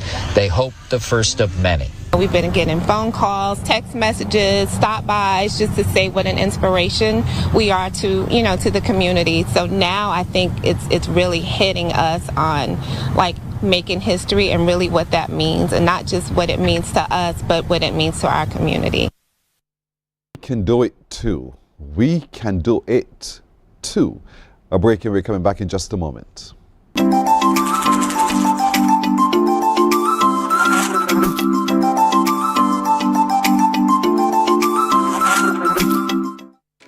My friend, you don't plan to get it. Oh, Barbados. Hey, I'm KB Clean. Join me 6 a.m. until 10 a.m. right here at 94.7, the best and ultimate Bajan experience. My show is called Bajan to the Bone. Don't miss it, Bajan to the Bone. Weekdays right here and only here on 94.7.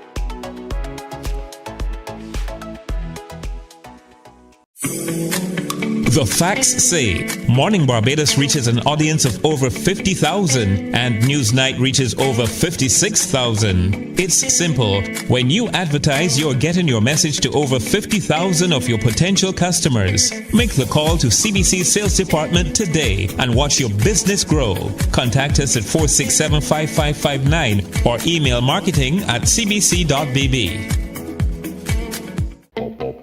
Morning, morning, morning. Good morning.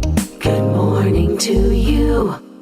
26 minutes now to 8 o'clock. Have you ever heard of the Tiny Desk performances? Those little concerts that happened featuring huge stars indeed. Well, would you believe it? Double M, Mashelle Montano of Trinidad and Tobago, who is marking over 40 years in the business, he had his call up to perform for Tiny Desk.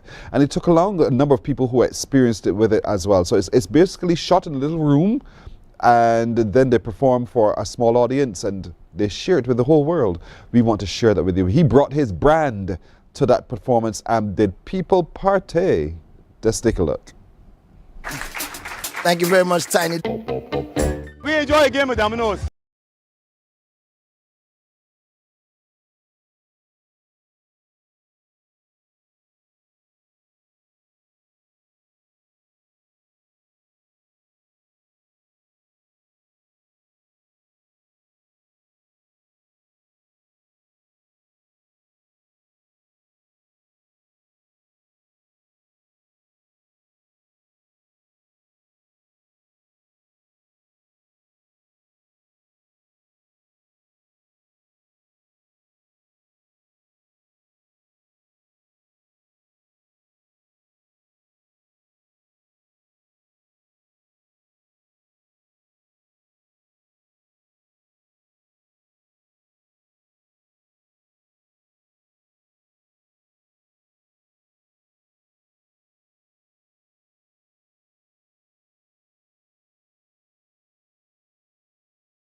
I said, girl, I get this feeling. That's so. I said, whenever I'm dancing, Tiny Desk, everybody, let's go. Y'all dance and go down and go down, down, down, de, down, down, de, down, de, down, down, de. Wine and go down and go down, down, de, down, de, down, down, down, de, down, down, de. I said, me love the way all the gal ya sing it. When she a wine, every man want dig it. Hear her number, walk she bring it on her. Yo, listen. You got those crazy moves that take my blues away, even when you're standing still. I wanna be upon you every night and day. Do anything for you, I will. No more lonely nights up inside this household. Come with me into the streets. This is our time to give it what we got. Whoa. Let's move this happy feet. I just wanna dance with you and party over here now. Cause girl, I get this feeling that's so true. Whenever I'm Tiny Desk, you gotta jump. They gotta jump. Everybody now. Come on, come on, come on, come on. Say we gonna rock a bed tonight. Come on, come on, come on. We rock a Tiny Desk tonight. Yeah. I say, come on, come on. We gonna rock a bed tonight. Just me and you.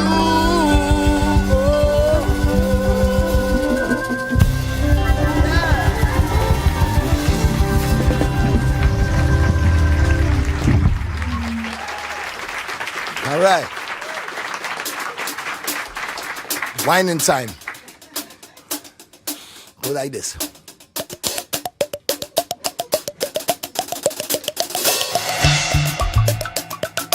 One, two, three, four.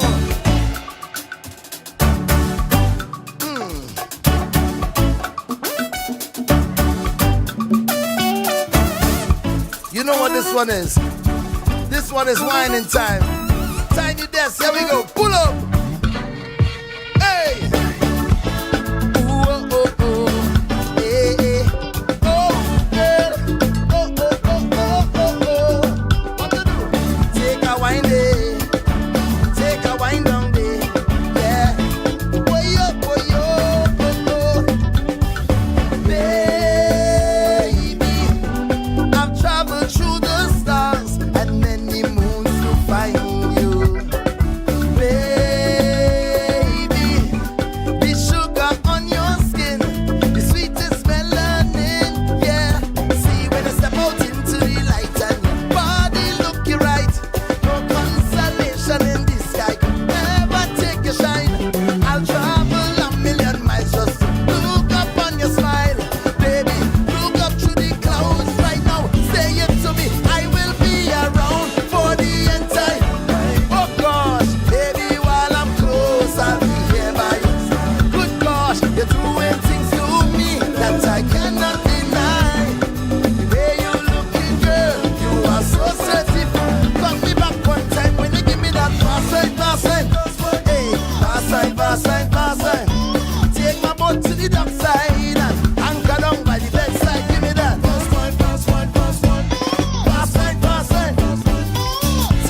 for me, yeah. Baby, when you put on your crown, I kneel down to the ground, yeah. See when I step out into the light and your body looking right. No constellation in the sky could never take your shine. I travel a million miles just look up on your smile. Say, look up to the ground right now. Say it to me, I will be around. Hold on, baby, while I'm close, I'll be here by your side. You're doing things to me, cannot deny. The way you're looking, girl. Hey, come on, cut, give me that fast line. Fast line, fast line. I say, take my boat to the dock side and anchor down by the truck. Give me that.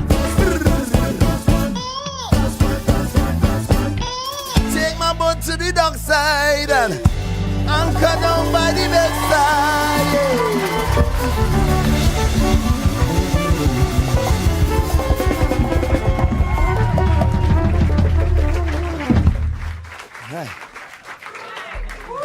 All right. Time to turn up that heat. Tiny desk. We move into power soca now. You ready? 1, 2. Hey, hey, hey. Look trouble now. Hey, hey. Where you from? Look trouble now. Hey, let me see it. Hey, hey. Look trouble now. Bang, bang, bang, bang, badam, bang, bang, badam, bang, bang, bang, badam. Listen, listen. Everybody jump, jump. Go, go. Hey, hey. I come to wine and jam and I show to get it. Hey, ha. Every day is sweat, I come out to vet, I bet I'm betting. It's sweat, I come out to set, I winter setting. I come to wine and jam and I show to get it. Cause then I'm betting, of course. Oh, morning and we jumping up. We winding up. I can't get. I like that. I just want to play myself. Leave me, let me play a mass. I just want to wind up something. I can't let no pump up us. Me pride in the lost and found. Watch it, how I'm winding down. I all on the dirty ground. Ain't nothing can stop me now. This whole year, I live for this carnival. And I know, Bacchanal, misbehaving. Come on. So don't try to stop me. I's a professional. Every day is sweat. I come out to vet, I bet I'm betting. Sweat, I come out to sweat, I wet, I setting. I come to wine and jam and I short to catch it. Cause when I'm betting, of course, like a morning and evening, we jumping up. We home and not leaving. We winding up. I can't get over. Hey, this, let's go for a walk. Everybody walk. Now when we walking, we do call and response. This is the call. This is the response. Here the call. Here we go. Say, Father. Come on. Come on. Yeah. Response.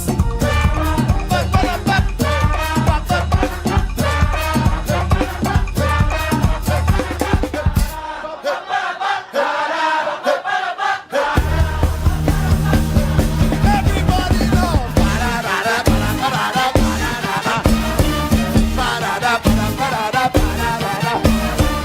I come to wine and jam and I shut up. Cause when I'm betting, of course.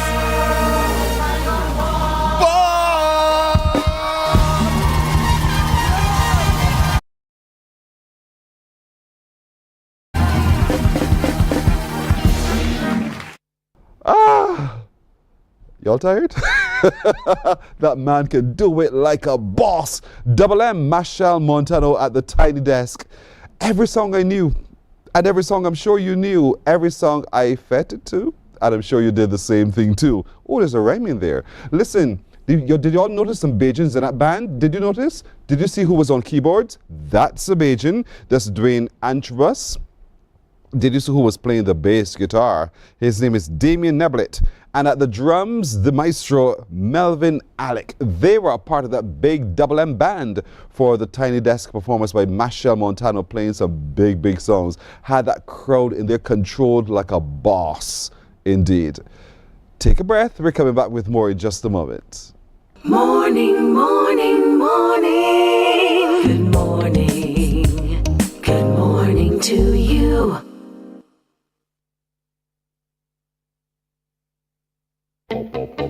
We enjoy a game with Dominoes and singing karaoke. I just love cruise. When you love me just a little bit longer. You get to relax and have a drink and listen to some nice music. It's something different. It's spectacular. It's fabulous. You know, it's a different feeling altogether. I never feel so good in a party yet. Follow me to Q in the Community this Thursday. You know why? While you go about your business, we go about our business, and that is gathering the news. Stay up to date at CBC News Barbados on Facebook, Instagram, and Twitter. Get news update on radio throughout the day. And join us for the CBC News Night at 7 every night. CBC News team is on the job and bringing you the news. There is a saying, you can find a Bajan anywhere. Are you a Bajan living abroad? Or do you know of one who has migrated to another country? Well, we at Mornin Barbados would love to have you or them on our Bajan Afar segment. Share your amazing stories, experiences, and how you have adapted to a new culture. Good morning to you. All right, 12 minutes now to go to 8 o'clock. I'm surprised I still have a voice after singing so loudly in the studio just a moment ago with Mashelle Montano. But I want to get back to a couple questions with you. I have one question which is still outstanding, which is that food question, which is, if you had to choose one food to eat every single day of your life for the rest of your life, what would that food be? Call me now on 228-5562 or 228-5563. I still want to hear from you. What would that food be? I mean, when you think of it, really and truly, you know what that possibly could be, because there's so few things that we generally eat every day or relatively often. So what is that one food that you would choose to eat every single day for the rest of your life? What would that food be? Good morning. Hello. Good morning, Pearson. Sweet Ron, how are you? How you doing? Fine. Good. You saw your little sweet Hadia? Yes, right. I know that. My little sweet. I know indeed. So Ron, start to me now. If you had to choose one food to eat every day for the rest of your life, what would that food be and why? It would have to be breadfruit. Why? Let me tell you something. Breadfruit is so versatile. You could do so much with it. And then, look, when I was a child, Pearson, we got a breadfruit tree home, right? Right. So when breadfruit in season, my grandfather cooked breadfruit every day. One day it stretch out, next day it lick up, and soup, and rice. and then when you got your sauce, you got breadfruit. So no, and these times you can do so much with it. You can make chips. Because in my day, you didn't use to make the chips. Right. But you can do chips, you can do salad. Now you can do something. I could eat breadfruit every day. And you wouldn't That's like yes, cassava too. I could do that. And you wouldn't get bored? No. Man, you can do so many different things with it. In a pie, all fancy. Do all fancy stuff with the breadfruit. So what's that? No, I'm going to ask you the question since you're the foodologist. What drink would you drink with that every single day of your life? Probably water. Or it might be lemonade, but it will be strictly water. I could do water. What? Okay. You're a good girl. You're a good girl, Ron. You are a good girl. Breadfruit every day? Who, me? Yeah, breadfruit. I learned from my grandfather. I said, man, he kill you with the breadfruit. Yes. Thanks, Ron. Thanks a lot. Yeah, thanks. Yes, have a good day. You're welcome. You too. You too. Thank you. Sweet Ron's there. Sweet Ron's upset Lucy, of course. 228-5562 or 228-5563. What's that one food that you would eat every single day of your life for the rest of your life? And I'd like to know why. Good morning. Hi, how are you? Oh, good. What's your first name and where are you watching? Breadfruit, green bananas. One. Cassava. She can hear me? One. Turn off your TV. Turn off your TV. No. Turn off the TV. Y'all think I'm half deaf, you know. I know y'all think I'm half deaf. Hear me? If I could hear the TV, I could tell you that the TV is still on. Not the TV. All right, cool. Radio. All right. So tell me now, what is this food? One food. Breadfruit. Breadfruit is for you. And green bananas. no, tell me just one. Choose one. She didn't hear me well. But it's all right. No problem. Breadfruit, no problem. Breadfruit or green banana. 228-5562 or 228-5563. What is that one food, serious as a judge, that you would eat and that you eat for the rest of your life? I mean, for the rest of your life, till you live almost as old as Methuselah. What is that one food? Good morning. Hello. Hi. Good morning. Hi. No, start. What's your first name and where are you watching from? My name is Camille, and I'm watching from the office. Listen, y'all think I bought Monday night, you know. All right, Camille, no problem. You're watching from the office, Camille. Good to meet you. Thank you for watching from the office. What's that one food that you eat till the rest of your life, for the rest of your life? My combination would be fruit, right? Mm-hmm. Any fruit. But I want to add to her breadfruit also. Uh-huh. You can eat breadfruit every day. It is gluten-free also. She didn't add that, but it's gluten-free. But unfortunately, you do not get it every day. But it's also gluten-free, and it's very good for you. Well, glad to hear but that. I would say fruit. Fruit is. Does your cell phone ring? Pardon? Is that your cell phone ringing? Cell phone? Nobody can hear a cell phone ringing? You see, that's what happened. We're in the office, so somebody else's phone was ringing. Sorry about that. That's all right. That's all right. So your choice is fruit, essentially. Yes, you can eat fruit first thing on mornings and every day. You will live longer. How do you know how long you live? We don't know. We know all the years we have behind us, but we don't know the years in front of us. Precisely. So I'm telling you that the fruit would really help prolong our life. And not my macaroni pie? No. Are you a medical doctor? No, I'm not a medical doctor, but pie, you can have pie once a week, but not every day. So what you should have every day is protein, veg, fruit, salad, water. Eat that every day. And so the breadfruit. So not the pie. The pie. So do I get my protein from cows as well? From the cows? Uh-huh. I would say I don't know about you, that cow. If you're lactose intolerant, I would not recommend your protein from a cow. Right? But have your fruit. Fair enough. And what are the others in the office saying? These here watching the TV, this is here listening to me and watching. Every day I instill in them to eat properly. I hear you. And to, do the right thing. They try sometimes. Most of them try. Listen, I really hope you live to Methuselah's age for real. Honestly, I hope you live old. All right? I'm going to be very, very old. I think I'll come and show you when I get real old. Oh, then I'll be alive too. Thank you very much for my macaroni pie. Just eat the pie. Okay, ma'am. All right, bye-bye. Thanks a lot. Take care. She's fun. That office seems like fun. 228-5562 or 228-5563. It's good to know you're watching us as well from your office, as it's so great to have you company. For those of you overseas, y'all can call too, Don't be shy. You can just put the area code in front of it. You know how to call Barbados. Call us as well and let us know. What's that one food that you would eat every single day of your life and would never get bored of it? Good morning. Hello. Good morning. Well, how are you doing, sir? Good. Good. What's your first name and where are you watching us from? My name is Kevin. Yes. I'm from St. George. Say your first name again. Kevin. Hello, Kevin. Kevin, what's that one food that you think you could eat for the rest of your life every single day? saltfish. Cocoa and saltfish? Yeah. Any kind of cocoa, or is it specific, or is it a meal cocoa or the breadfruit cocoa or green banana cocoa? Which one? I was banana. The green banana cocoa. You like green banana cocoa? Yes, sir. Ooh, you're a good man. You have a good palate. I'm telling you, not me. I would eat either the breadfruit or the cornmeal cocoa, but I wouldn't eat it every day either. But you like saltfish? Yeah. What about red herring? No, I have fancy of it. You don't fancy red herring? All right. What about pilchards? Have you ever heard of pilchards? Y'all too young, man. Thank you so much, Kevin. Have a good day. Thank you for watching us from St. George. Boy, Peter, have you ever heard of pilchards? Yeah. Yes, they're too young.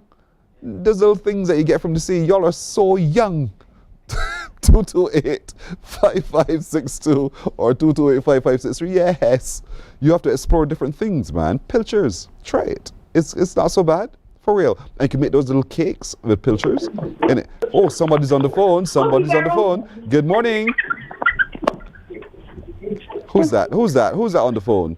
228-5562 or 228-5563. So call me now. Let me know. Hello? Say hello. Hi. Hello? Hi, how are you? I'm good. Oh, wonderful. What's your name? Aiden. Hello, Aiden. How old are you? 6 years old. You're 6 years old? Yes. Aiden, you are 1 year older than me? I can imagine Aiden's face when he heard me say that. Aiden, what school do you go to? St. George Primary School. Ah, what class are you in? Infant D. Aha. Now I'm in Infants A. So tell me, what's your favorite subject at school? What's the thing you love to do at school? Mathematics. Math. Oh, really, Aiden? That is good to hear. Mathematics. So what is 1 + 1? 2. Very good, Aiden. You are a mathematician. I'm very pleased about that. Now, Aiden, what's that one food that you love to eat? Aiden? Yes, Do you have a favorite food?